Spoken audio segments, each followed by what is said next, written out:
That might be a little bit more of a stretch for that case. But essentially, it's a model of information diffusion. It's a model of idea spreading within a network. And we can go from a blank page in NetLogo to a working model. Potentially, if we had 3 hours today, I'd say it'd be no problem at all, right? I could even have you be building it in 3 hours, right? Given an hour and a half or hour and change, whatever we've got, might be a little bit of a rush, but we'll get as far as we can along that way, right, to getting it done. Does that sound worthwhile? Does that sound good? Okay, cool. Oh, okay, thanks.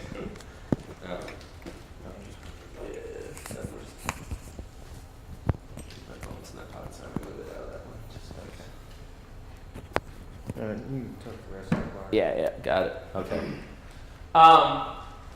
So, like I said, let me actually plug this in because that'll help some more.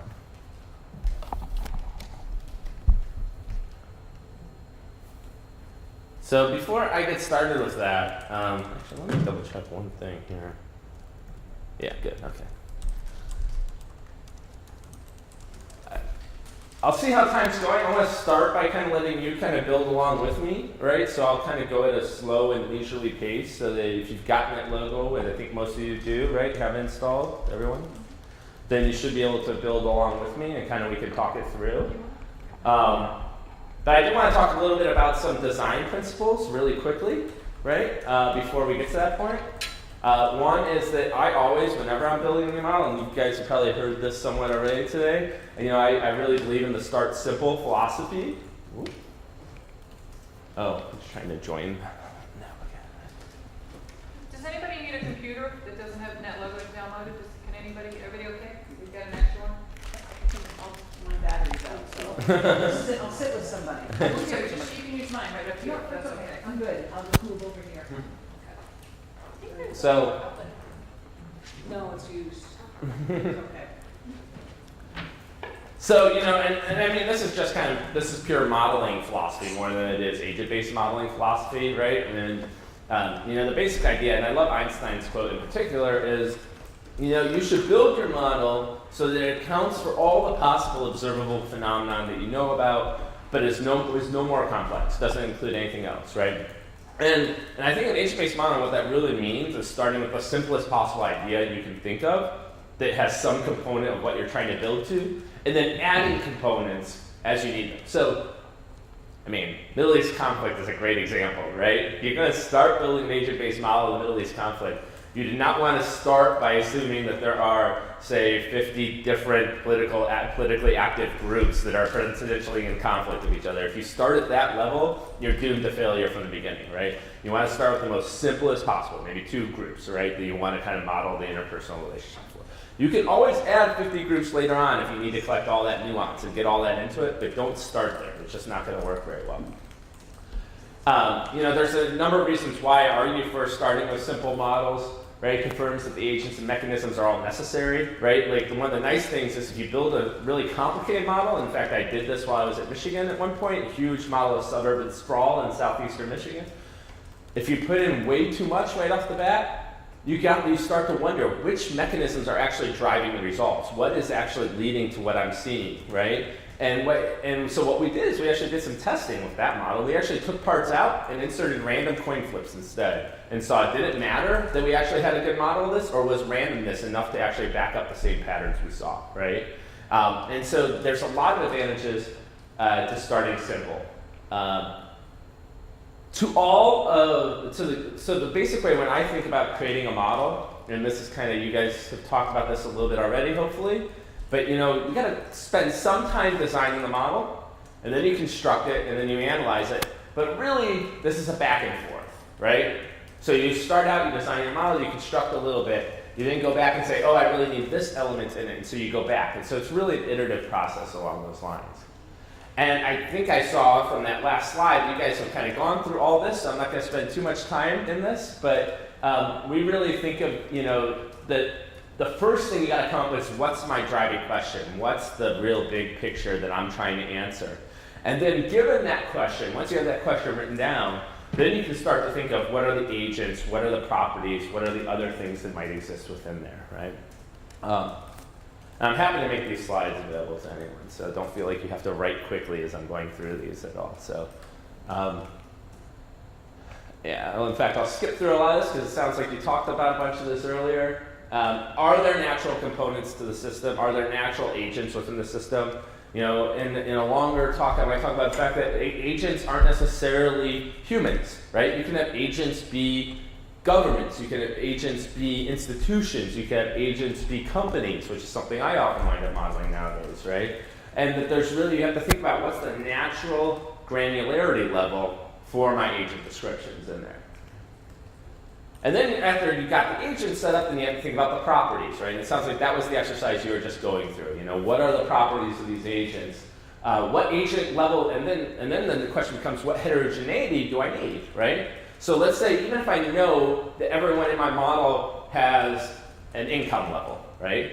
Is it okay if I model that as the same income level for every person in the property? Do I have to draw from real economic data in order to get the properties I need? Right? Do I need is a bell-shaped curve or an exponential curve in many cases appropriate for modeling income level, right? Like, how do I go about modeling those properties and what's the best way to do it? And then, of course, once you have the agents, you have their properties, you have to think about how they're going to interact. What are they going to do with each other? What steps are they going to take? What ways do they interact with each other? You know, the one big kind of key to agent-based modeling is that we try to rely less and less on global information. We don't assume that all agents know everything there is to know about the world, right? But they have to learn that in many ways through communication with other individuals, right? And that's kind of one of the sine qua nons of agent-based modeling. Now, there can be global information if it makes sense, right? So often when I build social media models, right, I assume that there's an external news source like CNN, right? But even in that context, I assume it's coming into the system probabilistically, right? That only certain people are getting that information at a certain time, right? It has the potential to affect everyone, but doesn't necessarily, right? And of course, that brings up the question of the environment. What's the environment that the agents are sitting in? Is it a network-based environment? Is it a geographic-based environment? What does that network look like? I don't know why it keeps wanting to join here, I guess. I think it's... fix this. I'll turn off Wi-Fi and that'll solve that problem.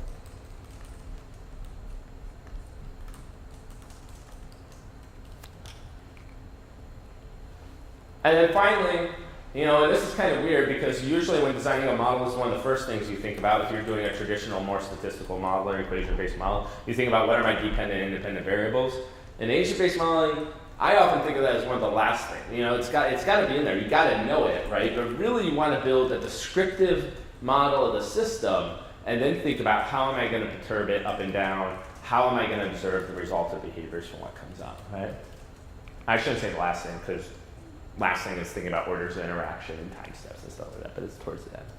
Are there events at different time scales, right? Are there different, what constitutes a tick of your system, right? What is that? Okay. So, I should have changed the title of the next slide for this group, but that's the basic idea for designing a model, right? Before I go into actually building a model, do you have any questions, any concerns? You guys have talked a lot about that, so you kind of got that down. Okay. Are we going to get like a printout for every simulation? Like you said. Could you? Yes. Yes. So agent-based modeling is interesting, right? Like NetLogo, I can swamp you in data.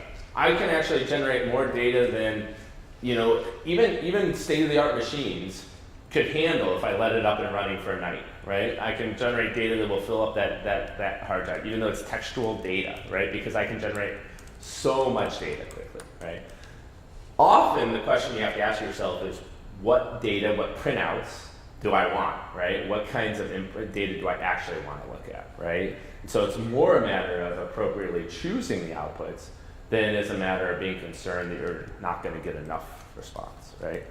And sometimes, and within the NetLogo world, there's actually a tool called Behavior Space that's built into it that actually will help you collect and aggregate that data over multiple runs. Now, sometimes to get certain levels of information, like if you want to know every single agent's behavior, right, at a certain time step, at every time step of your model, you may have to build some special tools to help you collect that data, but it's always possible, right? I mean, the nice thing about these environments is that they're fully functioning programming systems, which means anything you want to do within them, you can do. It's just a matter of figuring out how best to do it, right? Any other? Does that help answer your question? Yeah. Okay. I'm doing the proverbial rolling up my sleeves so you can get down. Okay, so there's also a little more in here. So I'm going to start with this model, which I think is actually a fairly general model. It's an equation-based model. Don't have to think of it as a marketing model. You can think of it as any kind of information diffusion model, right? But the basic idea is there's some piece of information and you want to model its spread through a population, right? So the big picture question of this might be something along the lines of how does social networks affect information diffusion, or how does social networks affect Ebola spread, right? How does social networks affect partisanship, right, within conflict societies, right? These are different things you can think about asking within the context of this model, right? And a lot of these models are fairly generic, and you can reuse parts of them, right, to build other models. And I would strongly recommend that. I think from looking at the syllabus that Liz sent me, you guys looked at a bunch of other models already, right?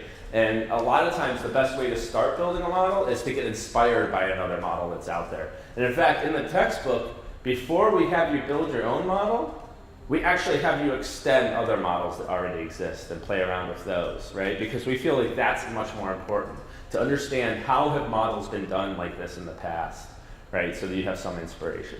So the model I'm going to present to you here today was originally written to understand word of mouth spread in social networks, right? But it's very similar to a disease spread model. It's very similar to, say, a radicalism model of spread, right? And it's very similar to several other types of models you might include out there. But just to give us a framework for today, right, we're going to assume what's called the VAS model, of spread, which basically says you have some sort of global source of input, right? Exactly the same kind of thing I was mentioning before. Plus, you have some sort of local influence on individual decisions. So each agent in the model is affected by two things and two things only, right? Some sort of nebulous, godlike outside source of information, usually thought to be mainstream media, right? And they're also affected by some social network that they have. And this could be, Twitter, or it could be face-to-face, right? It doesn't matter. It's just the composition of all those different influences on the individual.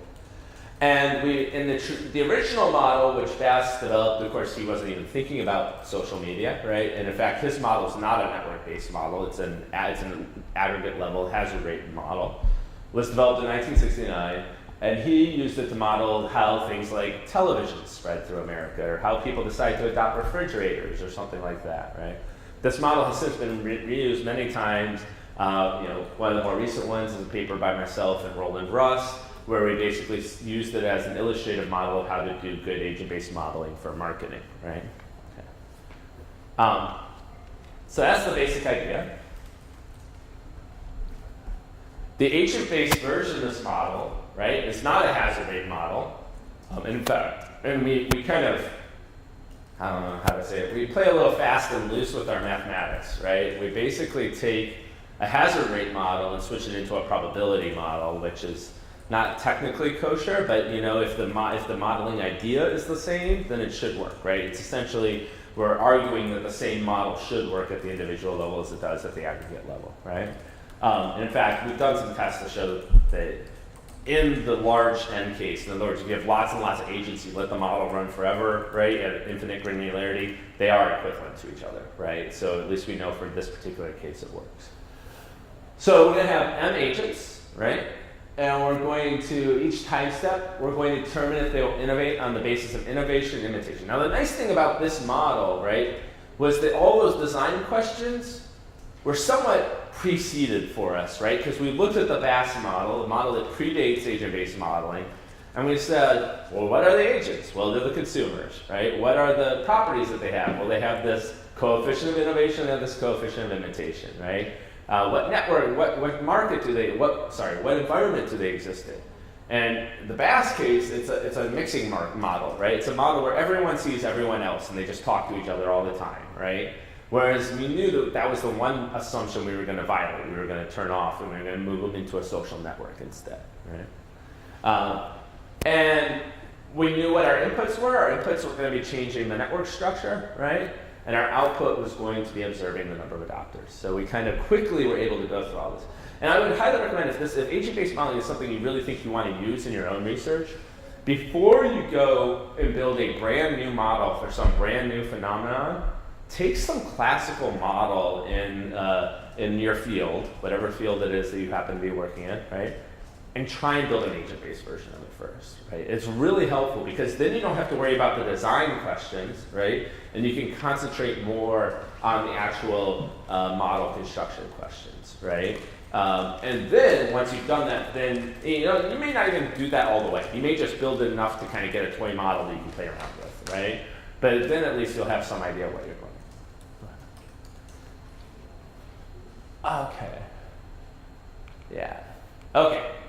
So here is the first model, and this is the point at which if you want to start building around, I'm going to be building it up here. If you kind of have some thoughts of how to do this, feel free to kind of be coding along at home at your desks, right? And we'll compare and contrast. And often, in a longer form workshop, the way I would set this up is I would go through a whole bunch of the code that you need to do this, and then I would let you loose and say, let's come back in 15 minutes. Given the time and given the fact that I want to get a model out, I might kind of force your hands a little bit, but that's basically the idea. Is everyone okay with that? The idea? Okay. So, and this is always the point at which I wish I had two projectors. So I could project one the model and then one the model. So we have our, I always have to turn on screen sharing too for this.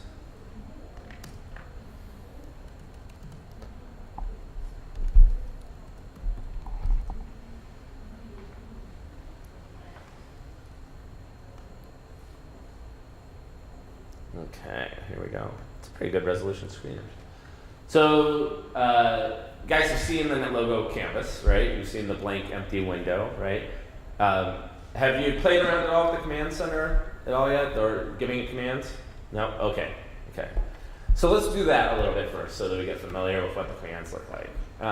So the first thing you need to do is how do I even create a turtle, right, in NetLogo, right? How do I create it? Sorry. Let me pause. Have you talked about the turtle agents issue? Okay.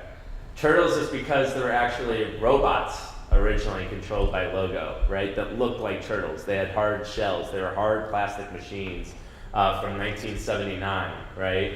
And so all agents in NetLogo are always called turtles. And part of the reason why they were called turtles is because it was developed primarily for K through 12 education originally. And they were afraid that if they called them robots, it would scare the students. And so instead, because there are all these movies like The Black Hole on and stuff like that with scary robots in them, right? So they call them turtles instead to kind of get people. Anyway, you can think of, anytime I say turtle, you can think agent, and it's the same thing, right, in this world. Turtles is also, and you can actually create subbreeds of turtles. So you can have consumer turtles and citizen turtles and political action committee turtles and all these kind of things, right? And turtles is the generic name that talks about all of those together within the NetLogo. So the simple command to create a turtle is just CRT, which actually is shorthand for create turtles, right?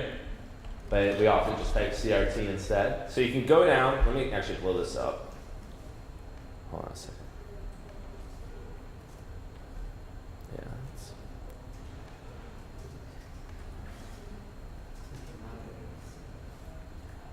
Huh. Won't go in. There we go. Okay. So you can take CRT and then you just give it the number of turtles you want to create. So let's say you want to create 10 turtles, right? Type CRT 10, and at the middle of the screen, 10 turtles appear.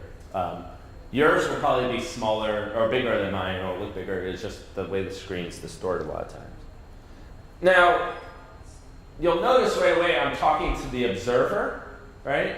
And the observer is kind of the god of the NetLogo world. It's this, it knows about everything, it does everything, right?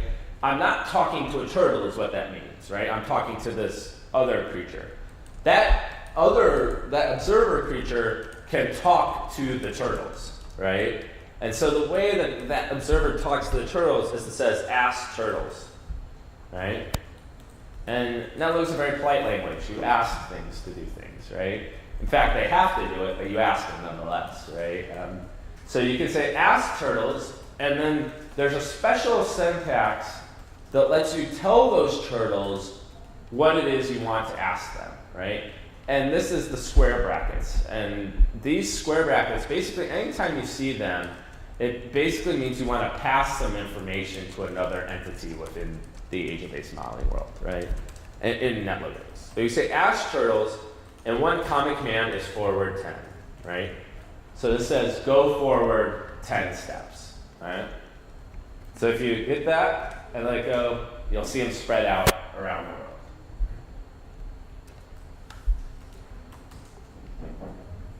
Everyone see this okay, by the way? Is this good? Okay. And we haven't got to time yet. We haven't gotten to time yet. We're treating this as if it's real geography. Yeah. We actually are not at this point designing a model. All we're doing, I'm just showing you some of the commands. The command center is basically a quick way for you to figure out how commands might run. But you never actually build a model in the command center, and we'll talk about that in a second. You build a model someplace else in the code section of NetLogo, right? But this is kind of a quick way to kind of like just play around and see what the commands do, right? So I can also ask the turtles to do other things like change their properties. So one common property, and this is kind of more for illustrative reasons than anything else, is to change their size. So I can say, ask turtles, set size, and then I can say like 2, for instance. And now all of a sudden all my turtles got bigger, right? Because they basically all doubled their size. This default size is 1. So when they go to 2, it just doubles their size. Okay. Now you can even ask the turtles to do, getting back to the history of the turtles, they were robots. They originally had actual pens attached to them, and they would put them on pieces of paper, and they would have the turtles put their pens down, and then they would draw diagrams on the paper, right? How many of you actually played with Logo at some point as an elementary school? Okay, at least one person, right? I definitely did as well. So it's same, NetLogo is Logo. It's the same language except for now with many, many, many turtles, basically. It's a derivative of the Lisp programming language, if anyone's ever heard of that.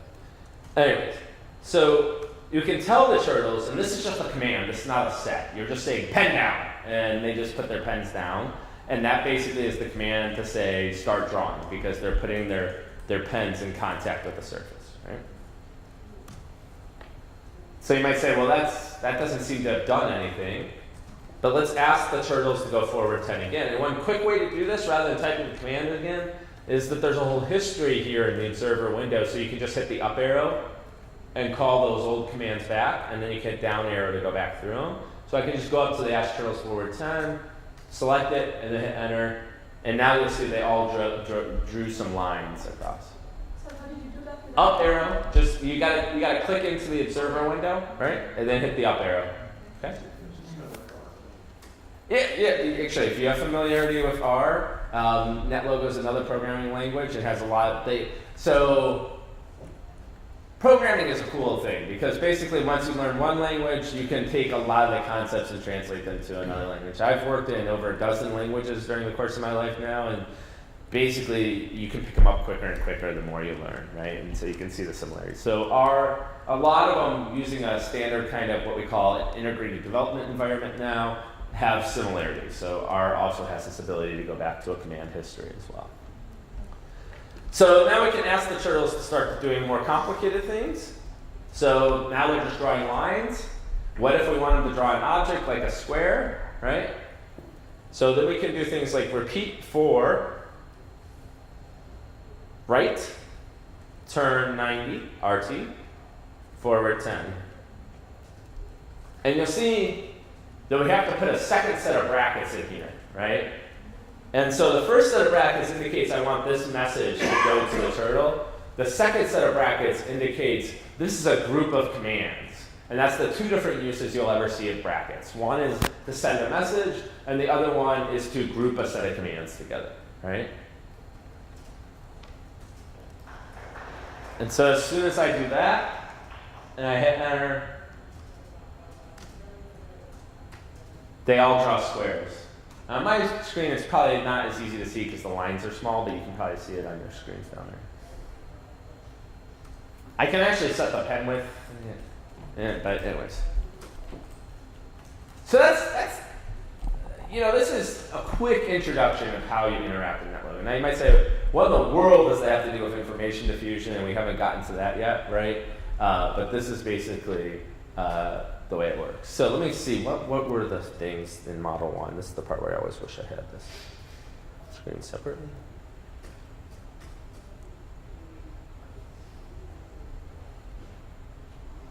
Yeah, okay, got it. Okay. So as I mentioned, this is all happening in the window here, right? It's in the command center. Once anything we do in the command center, we close NetLogo, it's lost forever, right? So this isn't very helpful because it's not really a model. How do we actually create a model? Well, the way we create a model is we go over to the code window instead. And you know how we have those commands like ask and create turtle and right turn and forward? Those are basically commands that NetLogo has predefined. So what we can do instead is define new commands for NetLogo to use, and that's the essence of building a model. You just set up a bunch of commands that NetLogo is going to use. There are two commands that NetLogo by style suggests that everyone use, right? And one of those commands is setup. Okay. See.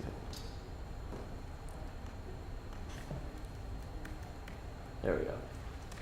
And one of them is go.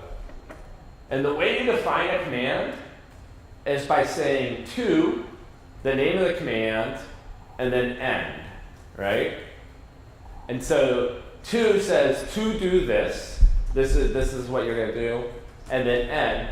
And in between those two commands, you put all the code that tells NetLogo how to run the command, right? It's exactly like if you define a function in R, it's exactly the same thing, except for the fact that we're here saying we're defining commands for NetLogo to run, okay? So one of the first commands you might want to do is create a set of turtles.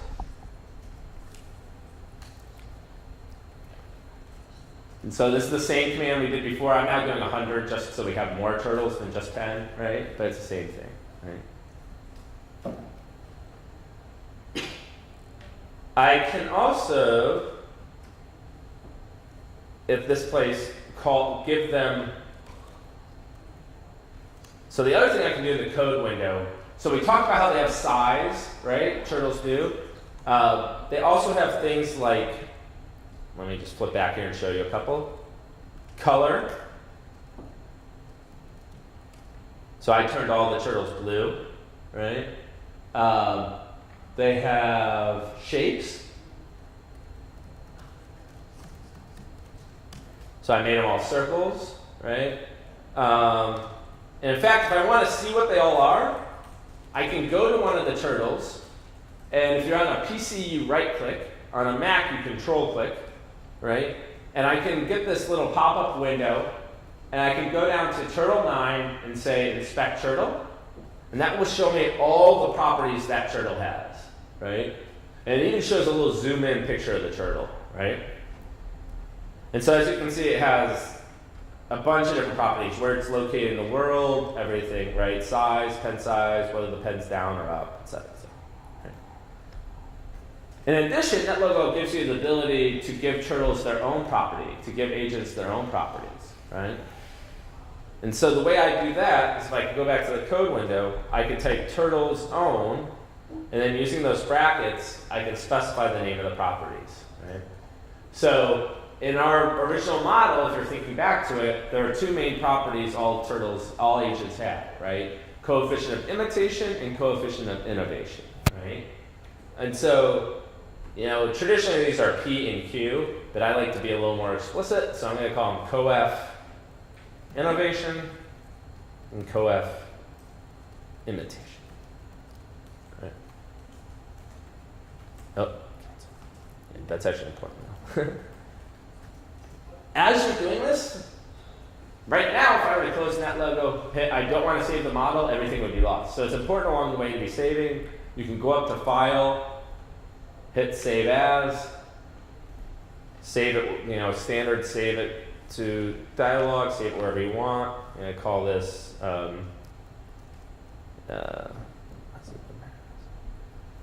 yeah, so I'm going to call this network.end logo. All right. And the default is always end logo. If you don't type an extension, it'll add that for it. Yeah. I'm confused about when you use to and when you don't. So, to define your own commands, you almost always use to, right? So the reason why I took it, sorry, I should have gone through and shown you what this actually does. So now that we've typed this out, this is now part of the code. And so now we can go back to the command center and we can execute this code. Let me show you that. Maybe that'll help answer your question, right? So, and I should tell you one other command real quick. There's a command to destroy the world and start all over. It's called clear all. CA is what it's abbreviated as, right? So as soon as I type that, the world goes away. So I just got rid of all the turtles I had before. Now if I type setup, which is that command we just defined using to, right? You'll see I have 100 new turtles in the middle of the world, right? You might not trust me that there's 100, but there are 100 there, right? And now, if I do that inspect again on one of those turtles, you'll notice that at the beginning of this properties box, at the bottom of this properties box, there's now a coef of innovation and coef of imitation, right? Those turtle zone properties we added before. So NetLogo has automatically realized you want those. So the answer to when to use to is if it's a command I'm going to issue to NetLogo or have another procedure issued, then I need to use to. Right? That's the only context in which I use to. Does that make sense? So turtle's own is not a command. Turtle zone is not a command because it's modifying all the turtles, right? It's not something so it gets into a little bit of the details actually. It's something that NetLogo's observer does for you before anything happens, right? It actually happens as soon as you type it in and change tabs, but it compiles all that information and changes the turtles for you, right? So it's kind of something that happens on NetLogo. There are very few of those, right? But they're very basic, the ones that exist, so they get introduced early on, right? You can also, besides giving properties to all turtles, you can also create what are called breeds of turtles, and you can tell different breeds of turtles to have their own variables as well, right? And then different turtles will have different breeds, right? So if I had a influential class versus a social media user class, they could have different breeds. Right? Okay. So no to when you're creating your objects, but to when you're making your objects do things. No to when you're changing the properties of your objects, Okay. right? Not when, Okay, yeah. because we're creating them actually in the to, right? Does that make sense? Okay. Is the observer speaking Java to the code? The observer, it's a good question. Yes, NetLogo is compiled to Java. The proper way to think of it is not that the observer is speaking Java, it's that NetLogo as a whole is speaking Java, right? The observer, everything the observer is doing is being translated into Java by the NetLogo programming language, right? That's probably the best way to think of it. Yeah. Which allows us to talk in this kind of Yeah. pseudo. Mhm. Yeah. Yeah, exactly.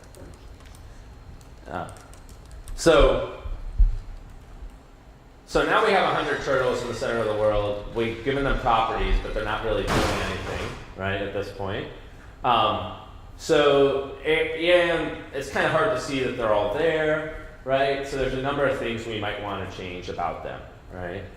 One of the things we might want, and so often what we do right away within the setup is do an ask turtles, so that we can ask those turtles that we just created to do something, right? Much like we were doing before. Before we were having them move around. Now we're going to ask them to do some other things. So one of the things we might want to ask them to do is just spread themselves out randomly around the world so we can see them, right? And there's a command called setXY that basically will let you specify the x and the y coordinates of the turtles. Does that make sense to everybody? All right. So it's just going to tell them where they should be in the world. And often what we do at the beginning is just give them random coordinates. And so there's a command called random x-core, which will generate a random x coordinate, and random y-core, which will generate a random y coordinate. And so set xy will generate a random x-core, random y-core. We'll put them in a random place in the world. Okay. So if we go over to the interface again, we now type setup again. Now you'll see them spread all over, right? Now the problem is, if you keep typing setup here, you'll notice you get more and more turtles, right? Often when we type setup, we want to start the model over again. So the thing we have to do is add in that command that destroys the world at the very beginning, right? So if we go back to the setup, we can put in the word CA, clear all, at the very top there, right? And that will. So now if we hit setup, we only get 100 turtles at a time, right? Spread across.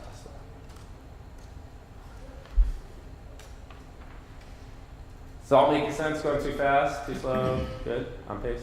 Okay. So I actually personally like to do things to just make the model look a little prettier. So I often do things like set shape circle, right? Which will just make them all appear as circles, because our turtles really don't have, in this context, have a heading or anything like that, which is why they have the arrow shape, so you can see which way they're moving, but ours don't, right? And maybe set their color all to a uniform blue, for instance, right?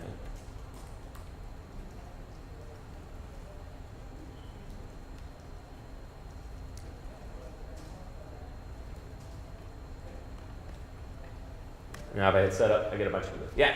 Why do you use the quotes for circle and not blue? Great question. So shapes in NetLogo are actually references to a library that is extensible. You can have as many shapes as you possibly want, right? And you can add new shapes in NetLogo and stuff like that. As a result of that, there's no direct mapping from the names to those objects, because I can create a new one, right? So I have to put quotes around it to tell NetLogo, just go look this up in the shapes group. Right? In colors, there's only a finite number of them, right? So I can have NetLogo directly translate the name of the color into the actual color, right? I can't create an arbitrary color, right? There is an infinite number, sorry, not infinite, it's still finite. There's a large number of colors I can choose from, and I can actually modify this color by adding and subtracting other numbers to it to get darker and lighter shades of the same color. So I can in fact do set blue -1, and then if I type, that's not obvious, let's do set blue -4. And I get darker blue circles, right?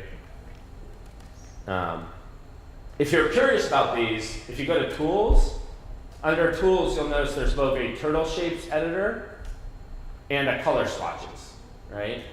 And Color Swatches will show you all the colors you have.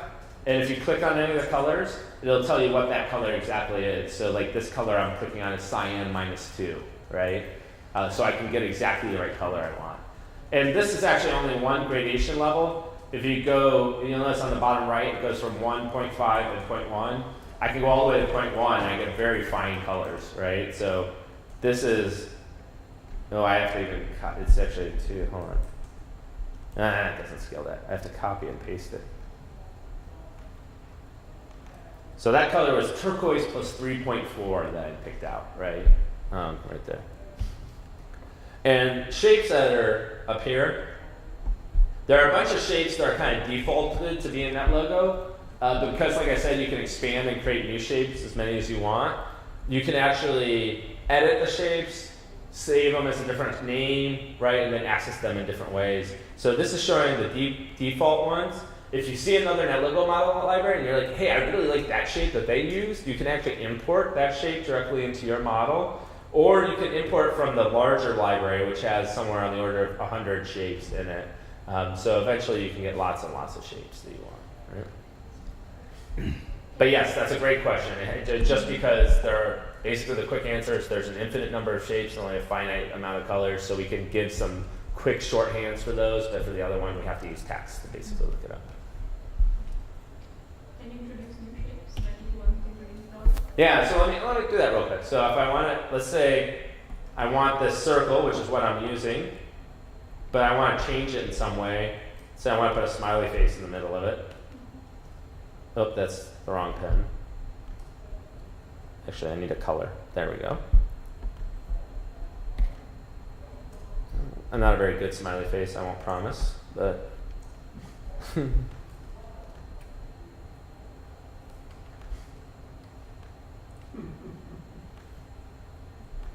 right.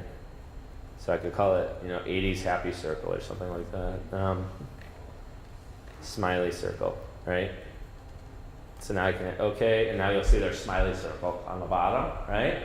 And so if I then close this out, and I say shape is smiley circle, and now I hit setup, I get my smiley circles all over the place. Okay.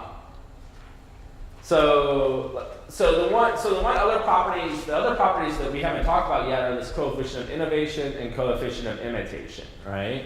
And so we also need to set those.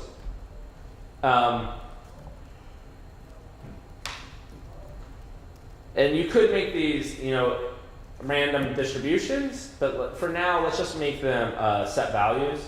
I haven't known this literature way too well, so the mean value of the coefficient of imitation is 0.007, right? And the mean value of the coefficient of imitation is about 0.5, right? So let's just set it to the means right now.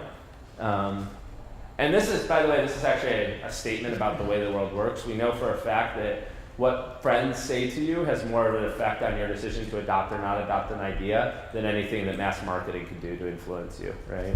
Which is what those numbers exactly represent. And that's been shown again and again within the research on diffusion of information. But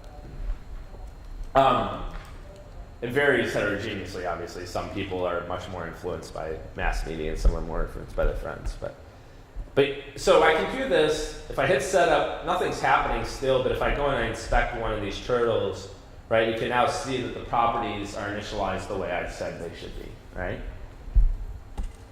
Everyone make sense? So now the next step, so I now have my turtles, have them scattered about the world. I don't have social relations yet, right? I don't have a lot of other things. But what's the main action I want the turtles to do? I want them to decide whether or not to adopt a piece of information, right? So the next thing I should really do to get a minimal model running, right? Because nothing's going right now. I don't have a go loop, right? To get a minimal model running is to write that adopt code, right? And to have them adopt different level, decide whether or not to adopt. So the way I'm going to do that is I'm actually going to often I write out the kind of Go code before I actually have all the commands to make it work, right? So if I just type adopt right now, it's going to tell me nothing named adopt has been defined, right? And in fact, I probably don't want adopt to be something the observer does, which is where you almost always default to talking to the code. I want it to be something the turtles do. So I want to say ask turtles adopt. And it's still going to tell me nothing named adopt has been defined. Whenever you see that, that's an indication you need to use to, right? When it says it hasn't been defined. So I'm going to do to adopt.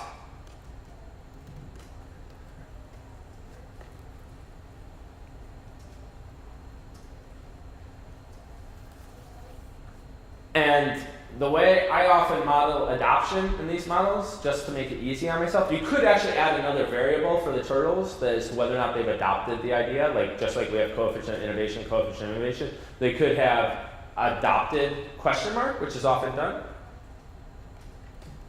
And I'll do it both ways for this, right? Question marks in NetLogo denote that the variable is a Boolean. It can only take on two values. It can either be true or false, right? It can't be, like a coefficient innovation is a real value, cannot detect any value on it, right? Adopted question mark, it's not required that it be a Boolean, but that's the style of NetLogo, is to make things like that a Boolean, right? So I probably want to change my setup code to make set adopted false, right? Just to make sure no one's adopted the idea right off the bat, right? And then in the adopt code, I now have to make the decision. So I'm now at the stage, so one way to think of it is I've set up the world. When I run the go code, what am I going to do? I'm going to ask all the turtles to individually do the following commands. And the command I'm going to ask them to do is to adopt, right? So now I'm at the stage when I'm writing the adopt code that I'm talking to an individual turtle. And I'm having that turtle make the decision as to whether to adopt. So I have to think about what can I write to have that turtle make a decision to adopt or not, right?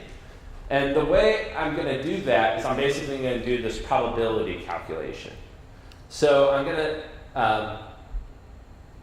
to let X be a random, I'm going to do random uniform, yeah, random uniform, random, how do I do this? Is it random? I'm actually misspelling.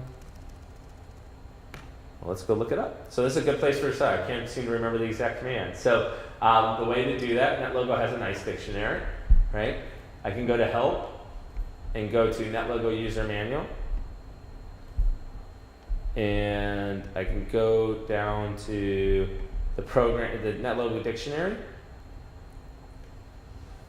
And I can pull up the random commands. I don't want random X core, random Y core. Yeah, that's right. Random is just random uniform. Okay. Bits between 0 and 1. Right. Random float. That's what I want. Okay. So I was trying to remember the command to generate a random uniform floating point number, and it's random float, which give it as an input. So this is kind of nice. NetLogo always will provide you good documentation. Show random float will print a number at least 0 but less than 3. Right? For example, 2.589, show random float 2.5. So if I want a random probability, I just want to do random float 1, right? And that will give me a random, a floating point number between 0 and 1, right? Does that make sense to everybody? Wow, it's been a while since I did this one. Right? And let, by the way, I haven't talked about let. Let is the way you declare a local variable, something you're going to use and throw away, right? So you're just saying, I want to have this variable. I don't care what you do with it after the end command comes about, right? I don't need it again after that. I just want to create a variable until that point, right? And use it for something. So so this is going to generate a random floating point number for me. And then I'm going to say, if X is less than the coefficient of innovation, then set color red, set adopted true. We'll talk about coefficient of invitation in a second. It really doesn't make sense right now because we don't have the social network. But this is basically saying, generate me a random number. If that's less than that coefficient of innovation, right, then adopt the idea, right? If you're thinking about this in the Ebola context, right, this could be that, I've had an infection possibility. There's a small probability I'm going to be infected. Let's generate a random number and see whether or not that number is less than whatever that probability is, right? It's the exact same thing as like an Ebola infection, right? You might also want, in a conflict model, this might be looking at whether or not, this particular offensive, piece of attack is enough to make me go and do this bad thing, right? Or go and do this attack, right? Or something like that, right? Or if this particular comment is going to make me respond in this particular way, if you want to talk about it from a dialogue point of view, right? So a lot of agent-based modeling is done using a format like this. Like, let's observe what the probability of a small action is, and then see if something that provoked that probability has happened. Does that make sense to everybody? So now we can go over to the NetLogo model. We can set setup. And then if we type go,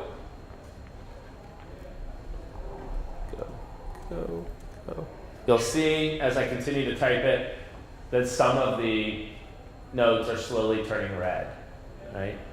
Which incidentally makes my smiley faces disappear because I painted them in red. But everyone understand what's happening here, right? So I set it up. We start out with not adopting. There's some small probability that any agent will adopt. It's actually less than 1%. And I only have 100 agents in the model. So that means the expected number of agents changing at every time step is actually only less than 1. It's 0.7, right? Because 0.07 times 100 is that, right? 0.7. So every 10 time steps, I should have 7 agents convert to red, right? Simplest possible model, right? That you could possibly think of. Now, there's one other thing we talked about in the Model 1, but any questions about this? I have one question. Yeah. I guess, this is a while ago, but what happens if you get an error code? Mm. You don't. That's what I'm saying. I'm getting an error code that something's missing. Okay, let me come around real quick. This is a good time to kind of maybe take a little bit of a break and let me look at this real quick.